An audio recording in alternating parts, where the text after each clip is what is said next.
In the all-important first-in-the-nation primary state of New Hampshire, 7 GOP hopefuls came together last night for the second official Republican presidential debate of the 2012 election season.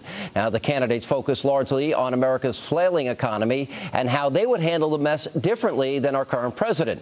So who are the biggest winners and losers of the night? Well, we sent our own Frank Luntz to our nation's capital to find out. And joining me now with his great American D.C. focus group is pollster and president of the Luntz Global Group, the one and only Frank Luntz. Frank. Hey, Sean, I got a surprise for viewers. Now, this is a little bit different because we didn't just do Republicans here. We did the people who the eventual Republican nominee is going to have to win, Republicans and Democrats. And we do have a winner, and it was Michelle Bachmann. Word or phrase to describe her? Core. Compassionate. Underestimated. In sync with the American people's needs. She was clear. She was sure. Genuine. What I have to say is that I'm glad she is not Sarah Palin. A leader. Confident. Knowledgeable. Sean, there's a specific clip that I want to play for you, and it actually wasn't about the economy. It's when Michelle Bachmann gets into the definition of marriage that both Republicans and Democrats reacted favorably. Let's take a look at Michelle Bachmann at her best. Well, I do believe in the 10th Amendment, and I do believe in self-determination for the states. I also believe that marriage is between a man and a woman. I carried that legislation when I was a senator in Minnesota, and I believe that for children, the best possible way to raise children is to have a mother and father in their life. Now, I didn't come from a perfect background. My parents were divorced, and I was raised by a single mother. There's a lot of single families and families with troubled situations. That's why my husband and I have broken hearts for at-risk kids, and it's why we took 23 foster children into our home. Sean, you saw it worked well on both sides. What is it about what she said that was so positive? Well, kids aren't a social experiment. They're not. They're kids. They need a proper family, which is a man and a woman. It's pretty cut and dry. David, you're nodding your head? She speaks for so many of the American people who feel that the government is taken away. They're not listening to us. Big government doesn't work, and she's telling us she understands. Walter? Yeah, I think she sounds a little old school in the sense of traditional values, which I personally agree with. And I think, it's a good thing. Then I hear today about a federal judge in California upholding the decision of an appeals judge who overturned the voters' decision to basically not allow for gay marriage in California. Very quickly, Kristen. No, I disagree. I'm a Republican, and I believe 2 gay people can be great parents, and they should be. I agree. I agree. They can offer just as much love.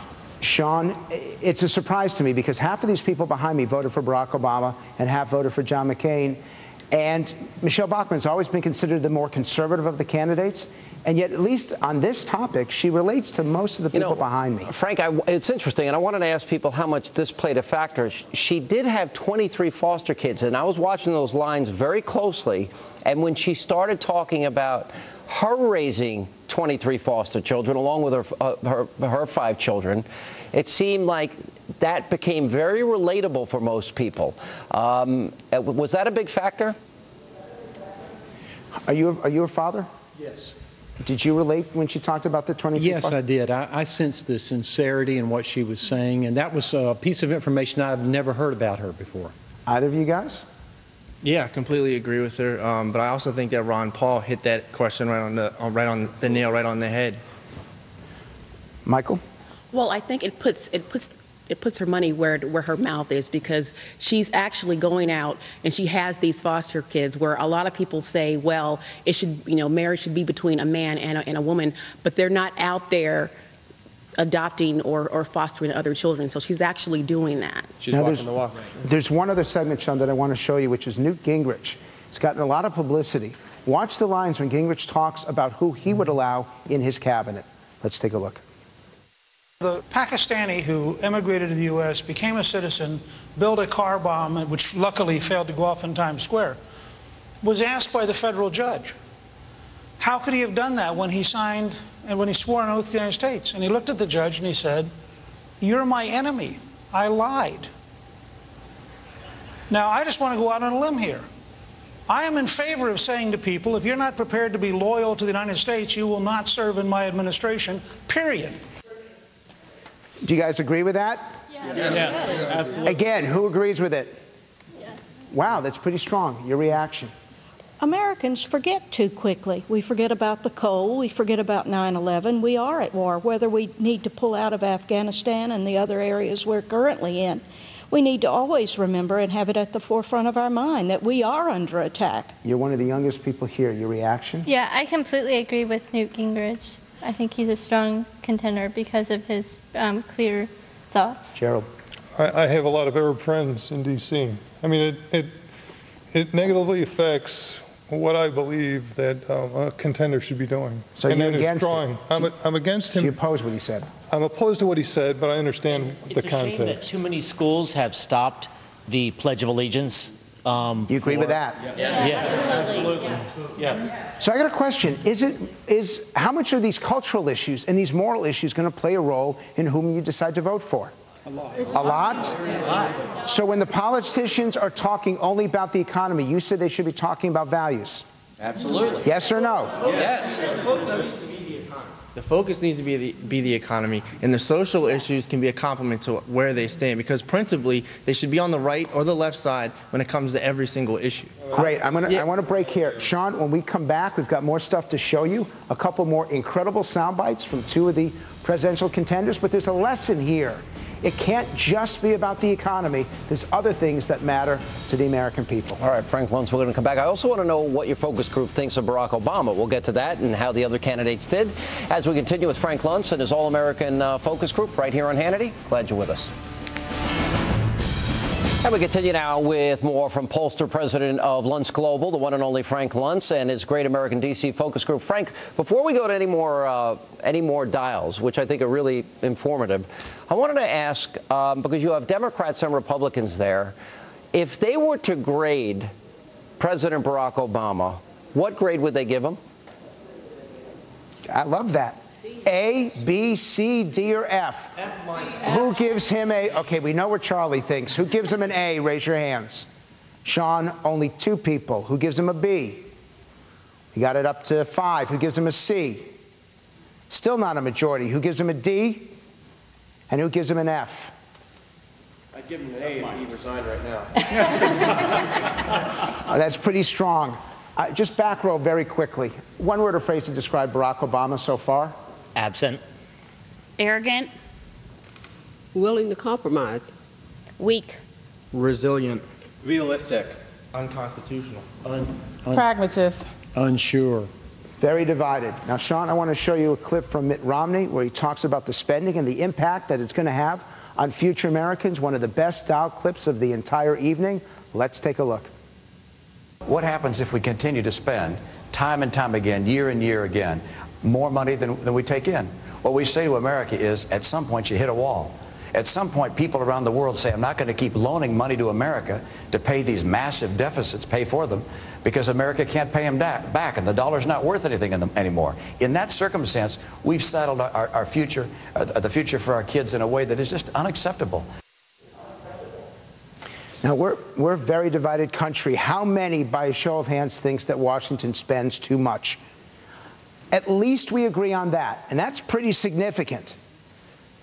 So is that the #1 issue? If we stop wasteful Washington spending, can we fix the budget? Robert? I don't think entirely. We have to figure out what we can do. If we can get the Obamacare straightened out, people will start hiring people again. I think that's one of the big issues. Okay. I think Medicare and these entitlement programs, as we had the statistics that we pay into it, we get the benefits 3 times as much as we pay into it. It's not going to work, that system. Sean, go ahead. Hey, Frank, I think this is really important because we're getting the dials. We see where people are grading these candidates on particular issues. I'm just curious. Do people in this focus group, do they know where they're leaning, who they're more likely to vote for if the vote were to be held next Tuesday? Who would they vote for? Okay, if the vote were to be held next Tuesday. Now, 14 of you came in here voting for Barack Obama in the last election. Who would lean towards voting for him today? Versus who? Versus the Republican candidate. Who leans towards Obama? Who voted for Obama but won't be voting for him again? We got 4 of you. Tell me why. I don't think he's done a very good job. On what? On any of the fronts, on the war, on the economy, on the medical care. Hannah, what's caused you to switch? He came in with the yes, we can, but he hasn't done anything. And as a young American, I'm waiting for someone to take charge and make the change. Go ahead. I haven't seen change, more of the same. And interesting, because the two of you are pretty young. Sean, we got one other clip I want to show you. It's Herman Cain, again, one of the most powerful moments of the debate. He talks about immigration. Let's take a look. Immigration is full of problems, not one. This is why we keep kicking the can down the road. Secure the borders. Get serious about securing the borders. Number 2, enforce the laws that are already there. Number 3, promote the path to citizenship like this lady did by cleaning up the bureaucracy. And here's how we deal with the illegals that are already here. Empower the states to do what the federal government hasn't done, won't do, and can't do. Then we won't be getting into the problem that was raised. We are a compassionate nation. Of course they're going to get care, but let's fix the problem. Okay, who agrees with that message of Herman Cain? So again, we have agreement on immigration, and we have agreement on spending. Then why are we so divided? Because it's a left-right thing, and we can't meet in the middle about it. It always comes down to that. Why are we so divided? It's because the politicians themselves are being negative to each other, and they're constantly bickering between each other. In history, let's look forward. People are more sold out to their party than they are to the country. That's pretty sad. I think we're completely overlooking the fact that what we're dial testing are 30-second platitudes that have no real impact on what is or is not going to happen. And you know so what's of course interesting? we can agree on that, but I mean, anything beyond the 30-second platitude. And you know what? Those 30-second platitudes are what elected Barack Obama in 2008. Exactly right. Sean, back to you. All right, great focus group tonight, Frank. Thanks, everybody, for participating. And unfortunately, that is all the time we have left this evening. As always, thank you for being with us. Let not your heart be troubled. The news continues. Greta standing by to go on the record, and we'll see you back here tomorrow night. Greta.